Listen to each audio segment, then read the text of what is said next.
we're happy to be here, Voices of Reentry. I hope you will get a lot of information, begin to ask questions, begin to hear as you begin to go into the field and work with, your clients who may look like some of the brothers up here or may come from different backgrounds.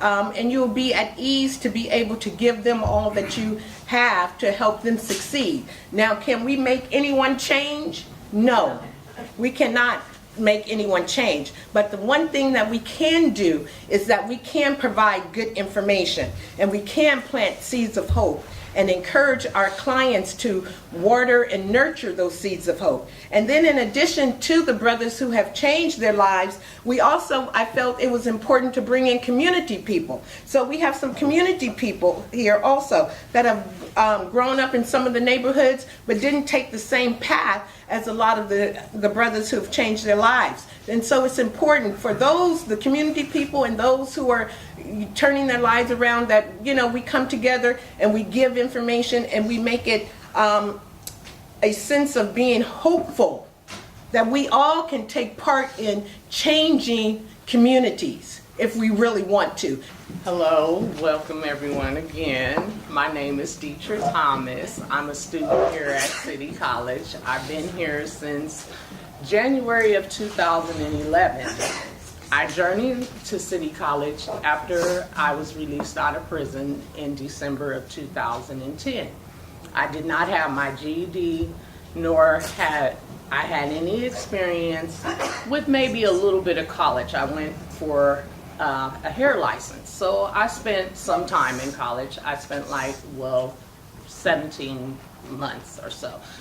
And that was kind of my field of my certificate. That was my job. I went in and out of that job, and in my addiction, I didn't keep that career going. It didn't go nowhere. It just kind of got tucked under as something you achieved and you received. But when I got here, I really got real with myself. I had come off of using drugs for 20 plus years. I didn't choose to want to use anymore. I had to battle a lot of anxiety, depression. I had grief. I have a child that's locked up with 8 years. I have another child that's out here, and they're 20s. So it was not easy. And I was on parole with low education. I didn't know where I was going to go. I knew my life with hairdressing was kind of not over with, but it was kind of a new lease of a page I needed to change. My passion went out for drug and alcohol. I started when I got out. I was mandated to DRC, which was supposed to be a reentry program. I knew that it was kind of a self-help program, and I had to do what I had to do to navigate, to reach out for help. And during there, I started looking out with some options of things that I may have wanted to do. I recovered off of drugs. I survived a whole lot, and I felt like I had passion to go out to want to help others that are going through the same thing that I was going through. So I said, I have a passion with working with people. I talk a lot, I move a lot. So I said, you'll be in a good worker field. You like to reach out and help everyone. So I ventured, I started at Jefferson High School at the same time coming to City College. I was crying everywhere around here. I'm coming to pieces. I was so lost in school. And I met Sandra.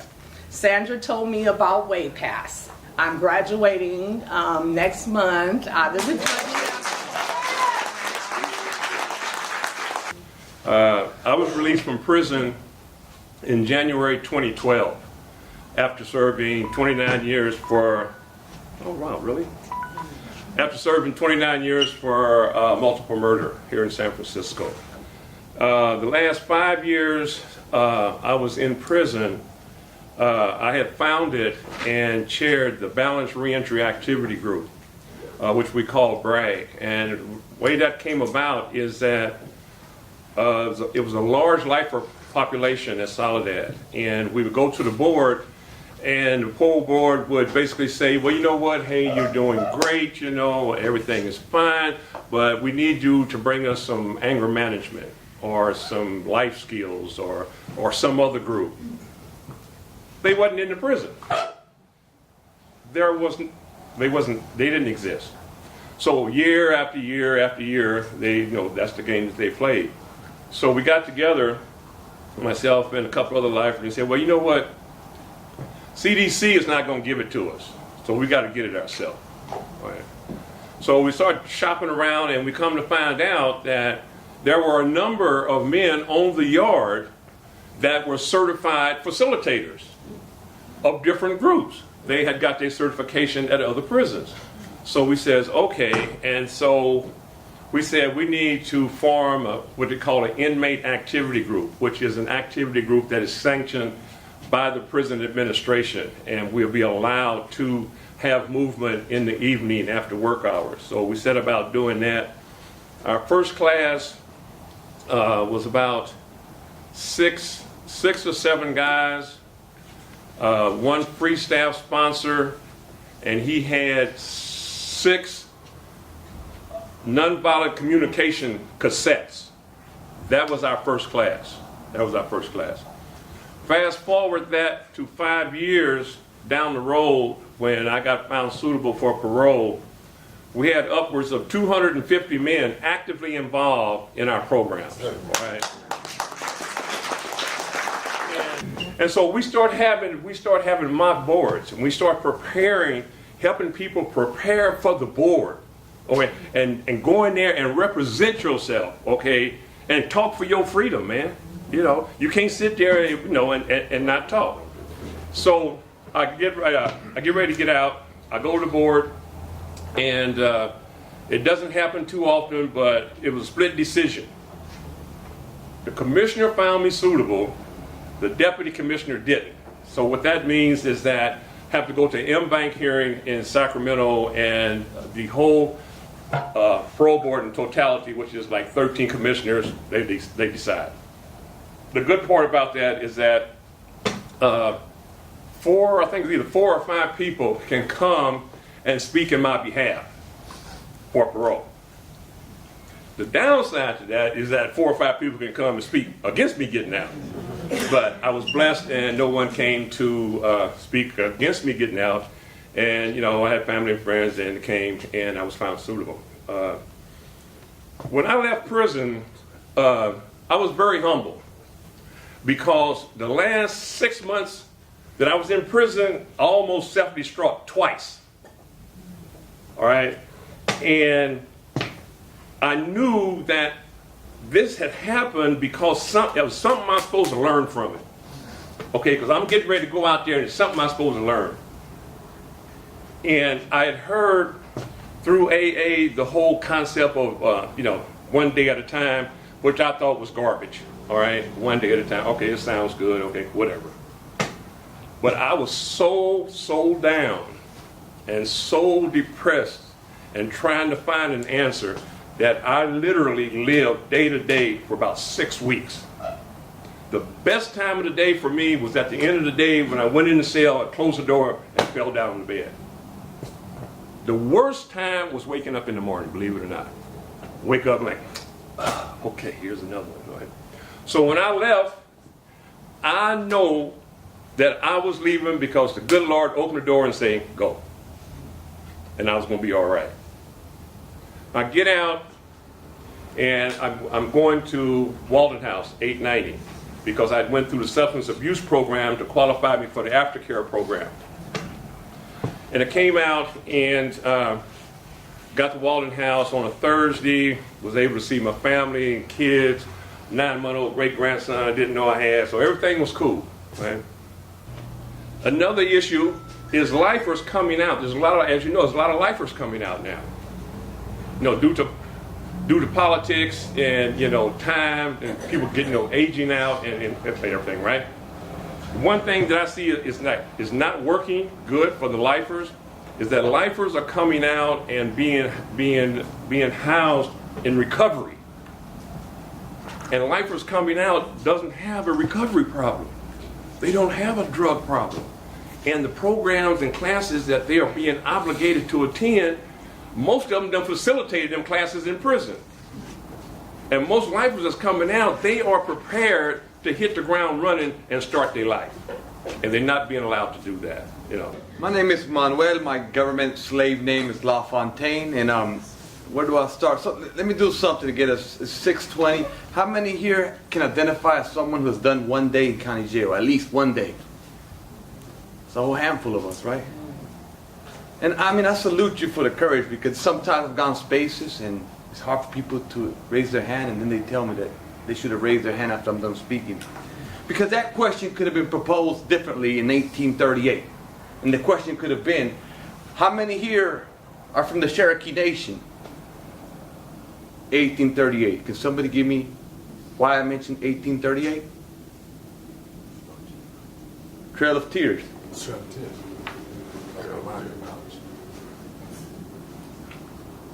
The question could have been asked in 1880, well actually 82, how many here are Chinese? And they would have had problems raising their hand. 1882. But the question could have been asked in 1882, how many here are Chinese? And it would have probably been a hard, difficult answer to say yes if you were, because of the Chinese Exclusion Act. And you could continue going. 1940 something, you could have asked how many here are Japanese? After right before World War II, right, Pearl Harbor got hit. So this question, right, is asked differently. Have you ever been convicted of a felony? Or have you ever been arrested? And so forth. And what I'm trying to get to is that there's a lot of shame and stigma associated with the criminal justice system or injustice system. There's a lot of shame and stigma associated with identifying as a former captive. I don't like the term inmate. Ex-con, ex-offender. Those are, I guess, ways that people can identify themselves. But it becomes hard, really, to secure your human rights if you identify with a population that's been labeled not human in this country. Y'all follow me?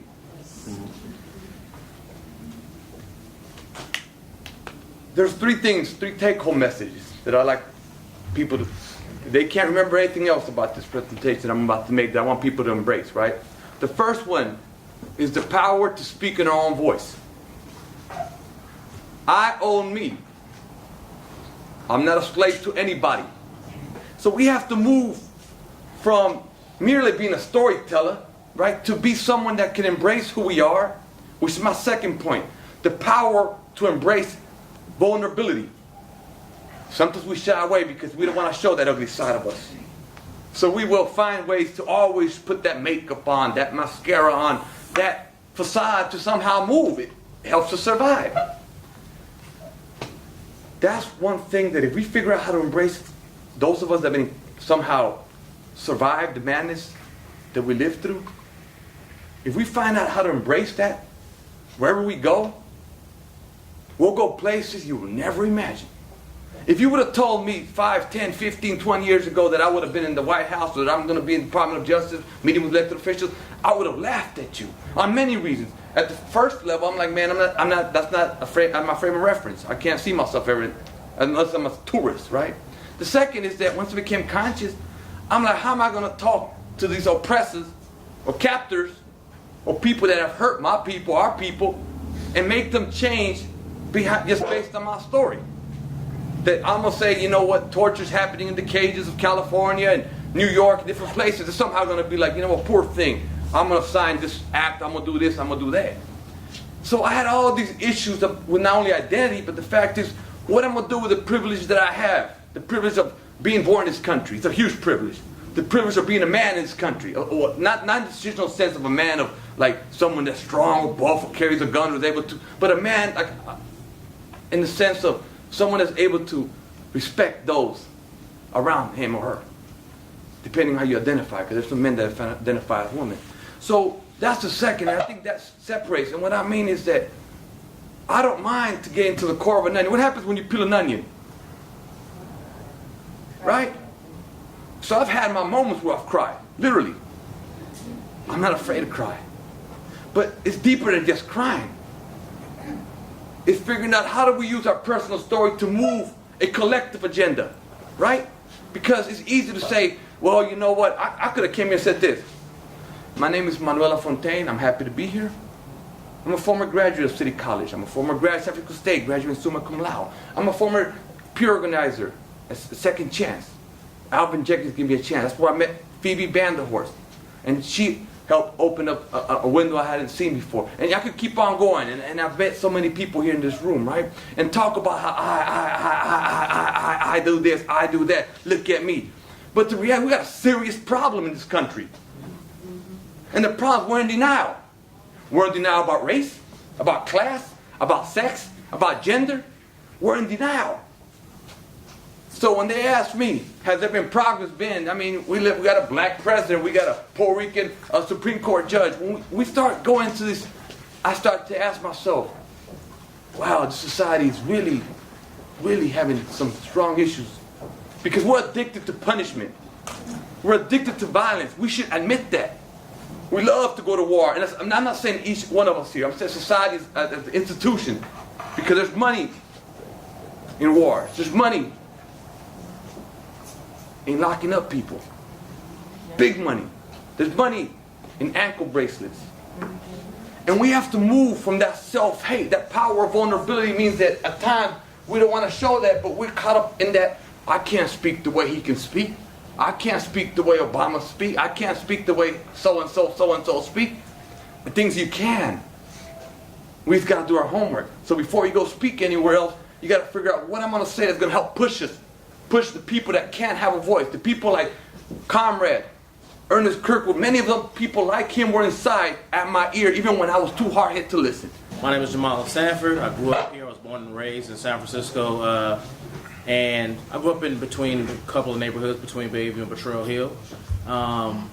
So growing up, I was blessed. I was blessed to be able to only have a 1 foot or basically one toenail in the streets, and God kind of like guided my path to kind of straddle that fence a little bit. But I had some people in my life that made sure that I, was protected. Everybody has that praying grandmother. I had a praying mother. I lived with my mother. My father was not necessarily out of my life, but he just wasn't in my household. He raised 13 kids.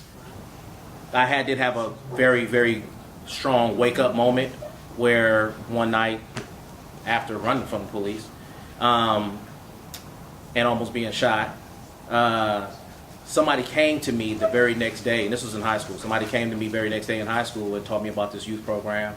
And I went to the meeting that very next day and never looked back. And I was speaking to a cousin of mine who just so happened to work for the San Francisco Sheriff's Department, and he told me that they were giving these tests. So I went and took a test, and I passed, and I ranked number 6 on the list. So I became a deputy sheriff, right? So then, fast forward to that, because I was making so much money in construction and making no money in the sheriff's department. My goal, and my only goal, was to get back to the pay rate that I was at, and so I could take care of my family. Well, God said, we can't just stop at that pay rate, though. That's not what we do. I need you to put yourself in a certain position. So I kept taking tests. So I passed 2 more tests, still ranked high, and I became a lieutenant. So now I'm currently a lieutenant for the San Francisco Sheriff's Department. And I had this vision of me sitting on a podium, just like this one, and speaking.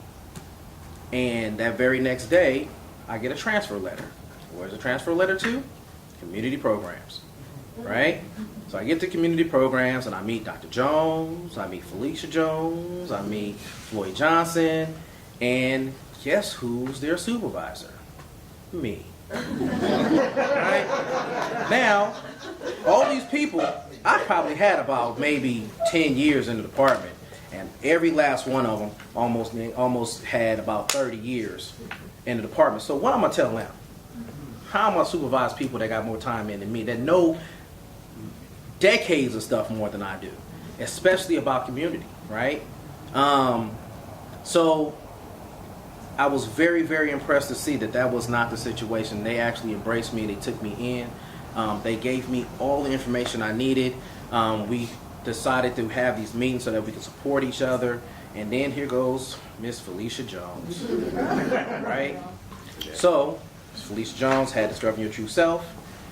Very nice program, probably one of our best programs that we have in our department.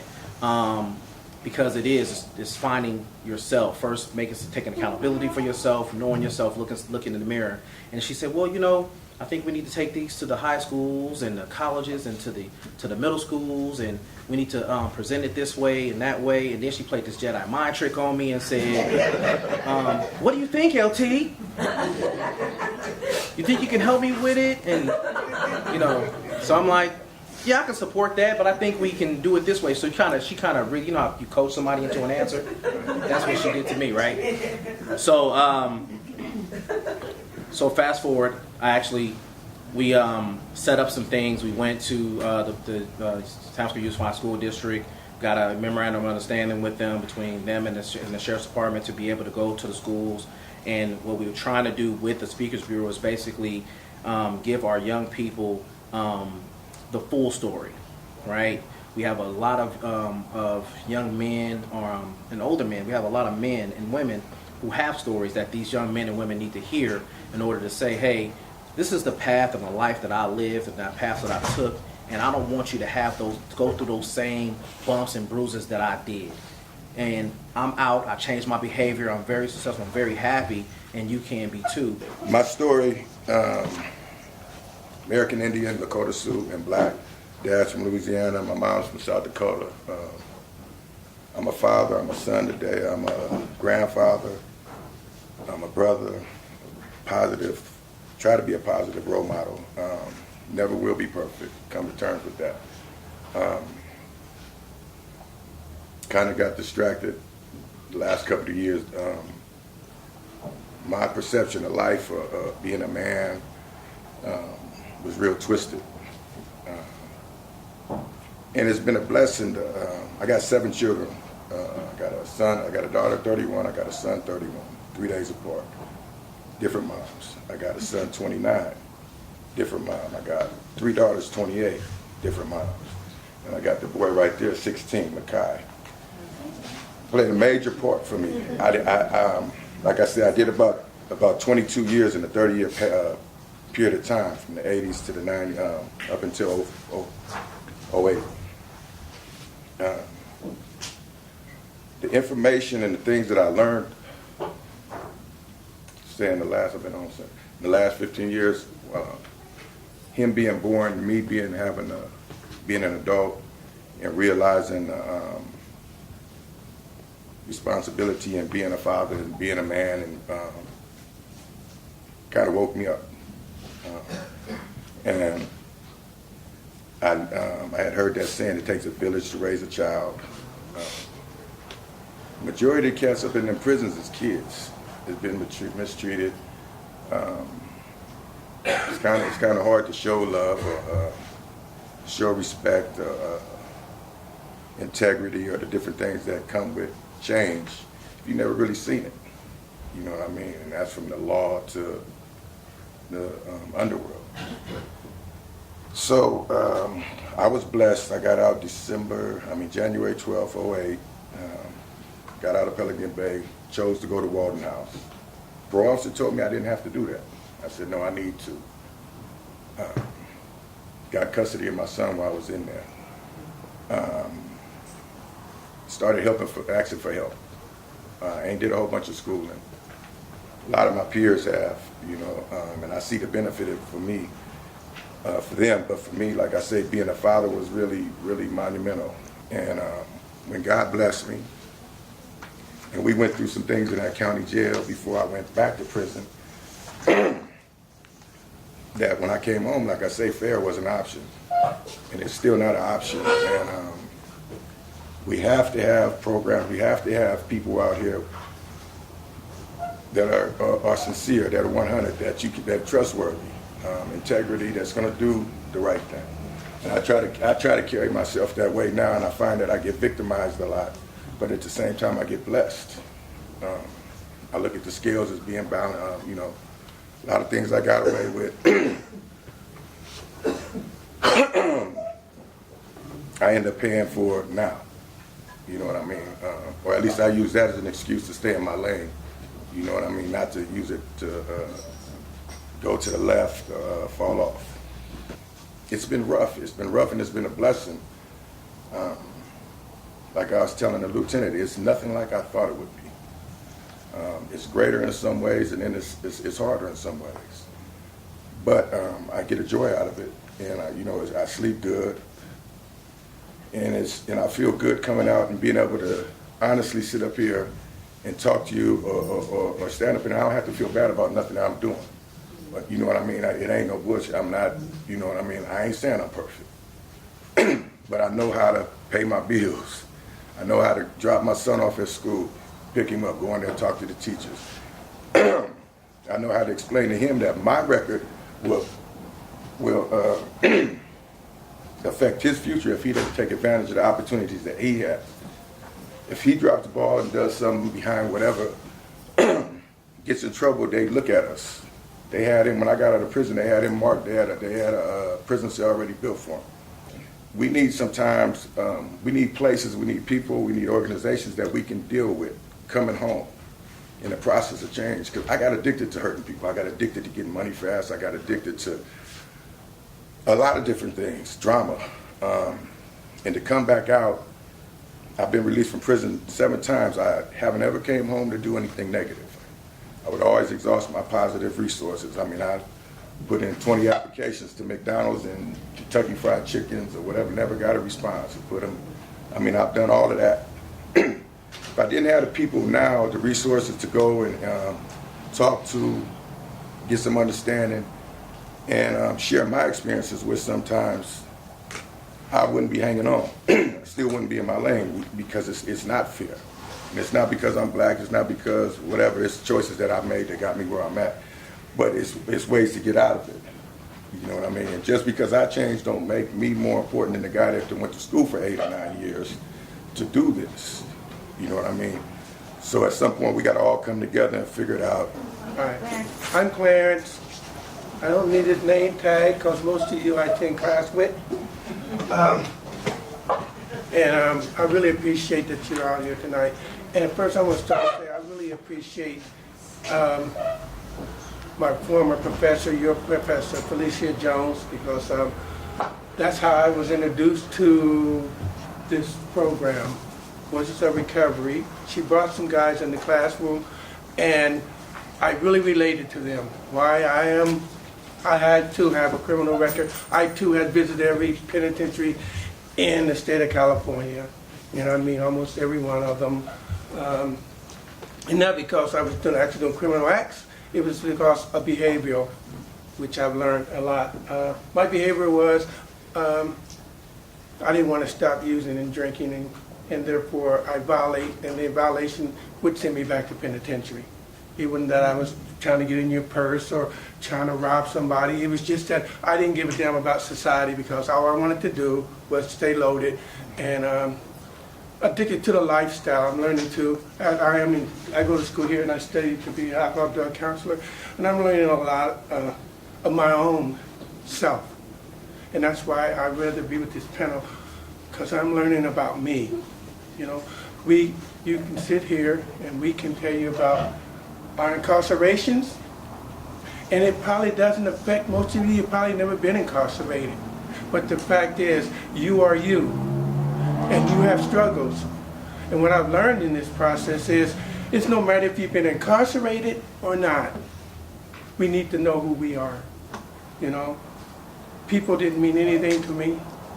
If it wasn't giving me what I wanted when I was out there, then, you know, who gives a damn about what you thought, feel, whatever. Now, don't get me wrong.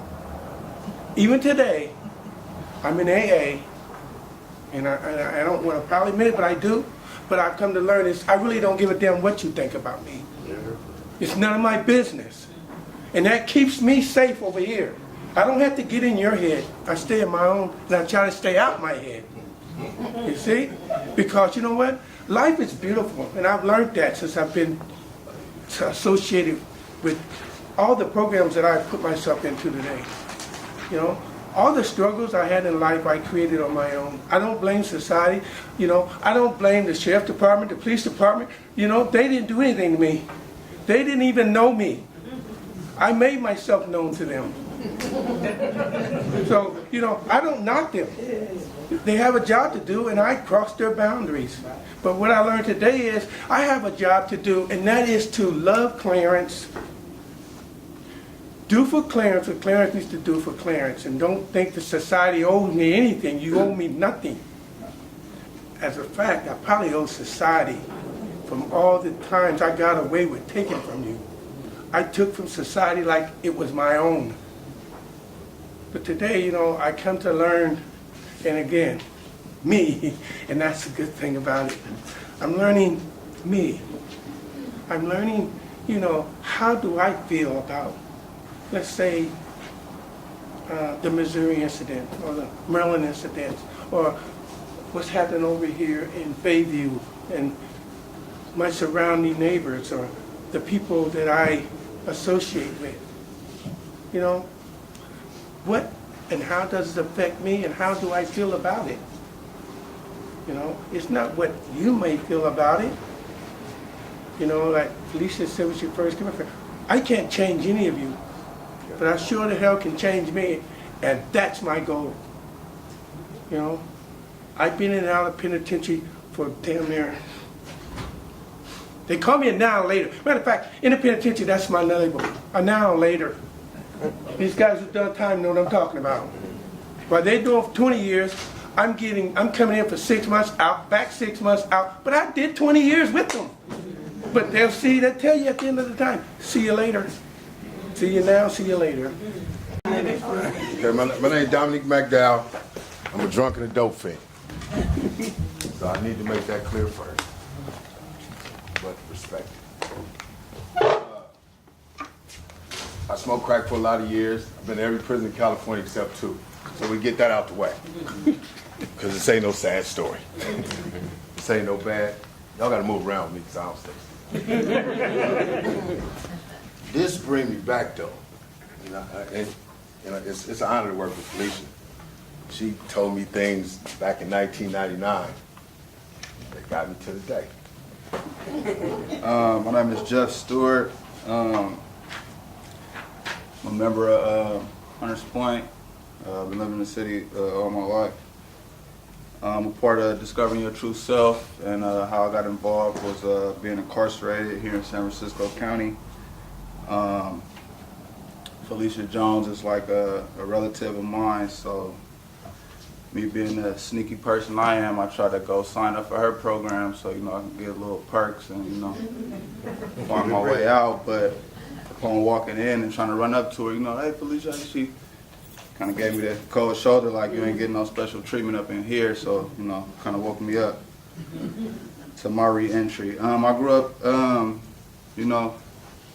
kind of typical city kid, getting in trouble and stuff.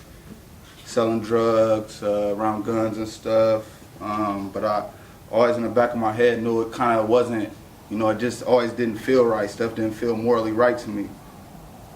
I guess it was kind of seeds that my family planted in me, kind of young, that I was supposed to do this or I wasn't supposed to do that. It was like my conscience telling me, what I wasn't supposed to be doing. Upon me going to jail, I always just sat in jail and was just always kind of thinking like, is this it for me, or what can I expect from, living this type of lifestyle? And, they say to find yourself, you got to lose yourself. And a couple years ago, I caught a case where I kind of feel like somebody was telling on me, where the police had went to my house and found some weapons.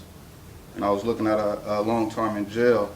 And I sat in a AA, NA program and kind of worked the steps, and I kind of figured out, broke down myself down to nothing, and figured out where I wanted to be and what I wanted to do in my life. And that's kind of what got me here today. Long story short, I'm not going back to jail. I'm not doing stuff that has me going in and out of jail. I'm working. I do construction and stuff. Today I just got what we call 2 checks, and that is you got your check from last week and you get your check from this week. So basically I got laid off today.